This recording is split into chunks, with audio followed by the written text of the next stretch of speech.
Një vrasje e një 20 vjeçari shqiptar në Suedi ka tronditur familjen dhe opinionin publik.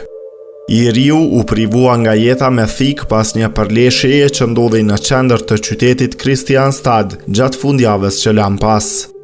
Autoritetet suedeze kanë arrestuar tashmë 3 persona të dyshuar për përfshirje në këtë rast tragjik, ndërsa hetimet paraprake po fokusohen në dyshimet për një konflikt të vjetër mes dy familjeve shqiptare, konflikt që sipas raportimeve daton që nga viti 2011. Viktima është identifikuar si Elion Veseli me prejardhje nga Mitrovica. Ende nuk ka një njoftim zyrtar nga familjarët lidhur me ceremoninë mortore, ndërsa nuk dihet nëse ai do të varroset në Kosovë apo në Suedi. Sipas informacioneve të publikuara deri më tani, konflikti mes dy familjeve kishte nisur gjatë një turneu futbolli për fëmijë në vitin 2011, ku një përplasje mes dy djemve 12 vjeçar çoi në tensione dhe përleshje mes prindërve. Raportohet se që nga ajo kohë, mosmarrveshjet kanë vazhduar ndër vite me incidente të herpashershme. Mësohet se Elion Veseli ishte vëllai i njërit prej djemve të përfshirë në konfliktin fillestar, ndërsa një nga të arrestuarit dyshohet se i përket familjes tjetër të përfshirë në atë përplasje të hershme. Raportimet e mediave suedeze përmendin se në përleshjen e janarit 2011 kishin marrë pjesë rreth 30 persona, ndërsa 2 burra dhe 2 gra ishin hetuar për dhunë fizike, por çështja nuk kishte përfunduar në gjykat.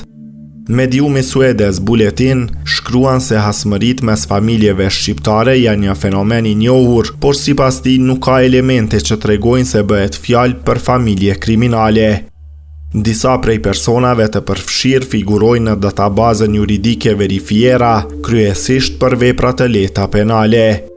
Përjashtim bën rasti i babait të njërit prej djemve, i cili më vonë në vitin 2011 ishte dënuar me 3 vite burg, pasi në gjendje të dehur kishte goditur një burr me shishe në kokë, rast që ishte cilësuar si tentim vrasje.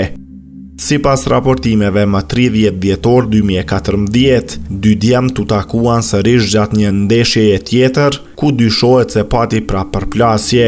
Buletin ka publikuar edhe dëshminë e njërit prej të përfshirëve, ku përshkruhet një incident verbal dhe fizik gjatë lojës, i cili më pas eskaloi me ndërhyrjen e njërit prej prindërve.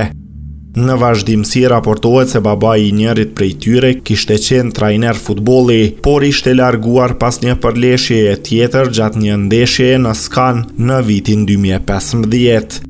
Ndërkohë në dhjetor 2023, raportohet se kishte ndodhur një aksident jashtë Kristianstadit, i cili çoi në një përleshje të madhe ku 2 persona u dërguan në spital dhe 3 persona u arrestuan. Policia atëherë dyshoi se bëhej fjalë për një përplasje të qëllimshme, ndërsa në raportime u përmenden sërish 2 familjet në konflikt. Hetimet për vrasjen e Elion Veselit po vazhdojnë, ndërsa autoritetet suedeze ende nuk kanë bërtëditur detaje shtesë për motivin përfundimtar dhe akuzat që mund të ngrihen ndaj të dyshuarve.